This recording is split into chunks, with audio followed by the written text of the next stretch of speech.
आजच्या पत्रकार परिषदेमध्ये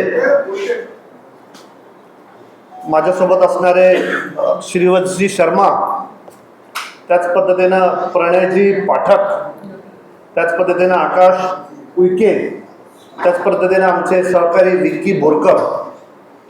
आपल्या सगळ्यांना कल्पना येत्या मागच्या 2 तारखेला म्हणजे अजून 2 दिवस पूर्वी त्या ठिकाणी निवडणूक पार पडली पूर्ण महाराष्ट्रात. त्याच्यामध्ये नागपूरमध्ये साधारणतः 27 ठिकाणी नगर परिषद, नगरपंचायती व नव्याने झालेल्या नगर पंचायती याचे इलेक्शन त्या ठिकाणी पार पडले. हे पार पडत असताना आपल्याला निवडणुकीच्या मध्येच काही गोष्टी सांगण्यात आल्या की ज्या ठिकाणी कोर्टाचे विषय त्या ठिकाणी त्याची निवडणूक 20 तारखेला त्या ठिकाणी होईल. 20 तारखेच्या निवडणूक झाल्याच्या नंतर त्याचा निकाल 21ला होईल. आणि प्रथमच राज्य निवडणूक आयोगाकडनं असं आम्हाला लक्षात येतं, असं पाहायला भेटलं की मतदान उद्या रात्री 10 वाजेपर्यंत प्रचाराची मुभा आपल्या सगळ्या पक्षाच्या लोकांना त्या ठिकाणी होती.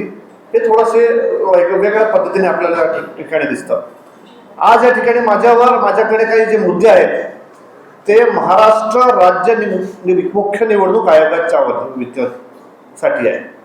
या ठिकाणी आपण पहा, 2 डिसेंबर रोजी 2025 रोजी निवडणूक पार पडली. नगर परिषद येथे आलेल्या स्ट्रॉंग रूमचे प्रतिनिधी एका पथकाने 2 व 3 डिसेंबर 2025 रोजी सविस्तर पाहणी केली. या पाहणीदरम्यान सुरक्षा व्यवस्थेच्या संदर्भात अनेक गंभीर व धोकादायक त्रुटी निदर्शनास आले. संबंधित यंत्रणेकडे त्याच्या तातडीने लक्ष देण्याची गरज आहे. या ठिकाणी एक जागृत नागरिक म्हणून मी आणि या ठिकाणी लोकशाहीचा चौथा स्तंभ म्हणून तुम्ही आपण ह्या गोष्टी लक्षात ठेवल्या पाहिजे आणि हे प्रश्न सातत्याने आपण निवडणूक आयोगाला विचारले पाहिजे. याच्यासाठी आज हे पत्रकार परिषद घेतली आहे.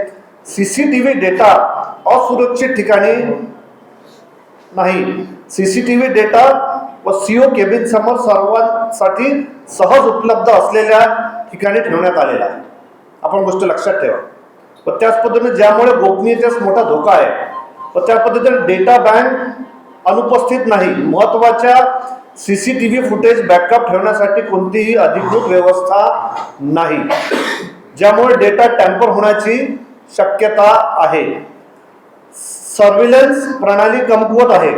फुटेज संग्रहणाच्या ठिकाणी त्याच परिसराचे फुटेज साठवले जात आहे आणि कॅमेरा बंद लॉक होण्याची माहिती देणारी कोणतीही प्रणाली कार्यान्वित नाही. त्याच पद्धतीने खिडक्यांमुळे धोका निर्माण होऊ शकतो. स्ट्रॉंग रूमच्या व दरवाजाच्या सील बंद असला तरी लागलेल्या असलेल्या खिडक्यांच्या लोखंडी जाळी, ग्रिल किंवा मेटॅलिक मेसची त्या व्यवस्था नाही. हा केवळ आतून सील बंद आहेत. त्यामुळे अनधिकृत प्रवेशांचा गंभीर धोका निर्माण होतो. संबंधित अधिकाऱ्यांनी त्रुटी मान्य केल्या परंतु यांचे स्पष्टीकरण म्हणजे ज्याचा तर्क नाही अशा पद्धतीचा तर्क त्यांनी त्या ठिकाणी ठेवला. महत्वाचे म्हणजे अधिकाऱ्यांकडून स्वतःच निवडणूक आयोग व जिल्हाधिकारी यांना परिस्थिती कळवण्याची प्रतिनिधी म्हणजे आम्ही किंवा तक्रार करता यांनी त्या ठिकाणी करण्यास सांगितले. हे प्रशासकीय प्रतिक्रियेच्या विरोधात आहे. आणि या गंभीर स्थितीमुळे निवडणूक प्रक्रियेवर पारदर्शकतेचे चिन्ह उभं राहत असल्याने नमूद केले. ही बाब राज्य निवडणूक आयोग, जिल्हाधिकारी व वरिष्ठ अधिकाऱ्यांकडे तातडीने आम्ही त्या ठिकाणी मांडली आहे.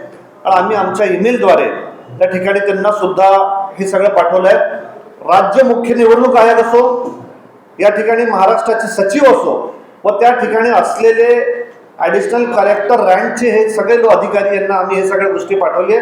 आणि मला असं वाटतं लोकशाहीचा चौथा स्तंभ म्हणून, एक जागृत नागरिक म्हणून आमच्यासोबत तुम्ही पण या सगळ्या गोष्टींवर विशेष लक्ष ठेवून त्या ठिकाणी व्यवस्थित येत्या काळामध्ये या गोष्टींवर निवडणूक आयोगावर आपल्या माध्यमातून सुद्धा लक्ष ठेवण्याची विनंती केली पाहिजे. व त्याच पद्धतीनं ज्या पद्धतीनं ग्रामीण भागाची निवडणुका, जिल्हा परिषद, पंचायत समिती याचा खर्च 4 रुपये प्रमाणे प्रति मतदार, मी परत सांगतो, जिल्हा परिषद पंचायत समितीचे 4 रुपये प्रति मतदार ग्रामविकास विभागाकडनं, UD1 कडनं 4 रुपये ₹4 प्रति मतदार UD1 करणं म्हणजे नगर परिषद व नगरपंचायत व UD2 म्हणजे महानगरपालिका, जे काही 22, 23, 24 महानगरपालिका या महाराष्ट्रामध्ये प्रति मतदार ₹4 यांच्या माध्यमातून हा काही निवडणुकीचा जो खर्च दिला जातो याच्यावर सुद्धा त्या ठिकाणी लक्ष ठेवण्याची गरज आहे. त्याचं GR पण मी त्या ठिकाणी तुमच्या लोकांसाठी त्या ठिकाणी आला. माझ्या प्रत्येक फोल्डरमध्ये हे त्या ठिकाणी GR सुद्धा त्याचा उपलब्ध करून द्या. आता ग्रामविकासच आणलाय, पण ज्या ज्या निवडणुकीचं म्हणजे त्याच्यामध्ये ग्रामविकासमध्ये ग्रामपंचायत पण येतो, पण ग्रामपंचायतची निवडणुका सध्या नाहीये. सध्या घाऊ घातली राहील त्या ठिकाणी पंचायत समिती जिल्हा परिषदच्या त्या ठिकाणी निवडणूक होत राहील. UD2 मध्ये नगर परिषद व नगरपंचायत येतं, UD1 मध्ये त्या ठिकाणी महानगरपालिका येतं.